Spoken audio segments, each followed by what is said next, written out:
தினம் சிறகடிக்கும் ஆசை சீரியலில் பார்த்தீங்கன்னா, முத்துவை சந்தித்த மீனா அம்மா சத்யாவின் காதலுக்கு ஆதரவு தர வேண்டாம் என கூறுகிறார். எனினும் முத்து அவரை சமாதானப்படுத்துகிறார்.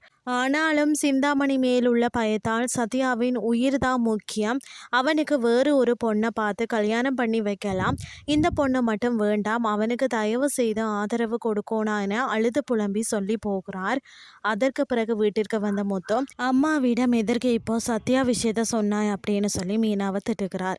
ஆனாலும் அதற்கு பிறகு அதனை பார்த்து கொள்ளலாம் என்று சமாதானமாக்குறார். அந்த நேரத்தில் முத்து மீனாவுக்கு புதிதாக தாலி செயின் வாங்கி கொடுக்கிறார். அதனை அண்ணாமலையிடமும் காட்டி சந்தோஷப்படுகிறார். ஆனாலும் விஜயா இந்த தாலி செயின் வாங்குவதற்கு 1 வருஷம் ஆகிவிட்டது.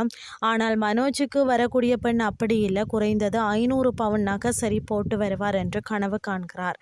இதன்போது விஜயா வீட்டிற்கு கரணியின் பெற்றோர்கள் வந்து வாரார்கள். மேலும் இந்த சம்பந்தம் நடக்காது என்று கூறி எல்லாருக்குமே அதிர்ச்சியை கொடுக்கிறார்கள். ஏன் என்ன நடந்தது என்று கேட்க, நீங்களும் என்னிடம் பொய் சொல்லிவிட்டீர்கள் என்று எல்லாரும் அண்ணாமலையிடம் கோபப்படுகிறார்கள். ஆனாலும் ஒன்றும் புரியாமல் இருந்த அண்ணாமலை குடும்பத்திற்கு சுவேதா நடந்தவற்றை சொல்கிறார். அதன்படி ரோகிணியை சந்தித்ததாகவும் விவாகரத்து கிடைக்கவில்லை என்ற உண்மையையும் வீட்டாருக்கு தெரியப்படுத்துகிறார். இதை கேட்டு எல்லாருமே அதிர்ச்சி அடைகிறார்கள். இதுதான் இன்றைய நாளுக்கான எபிசோட்.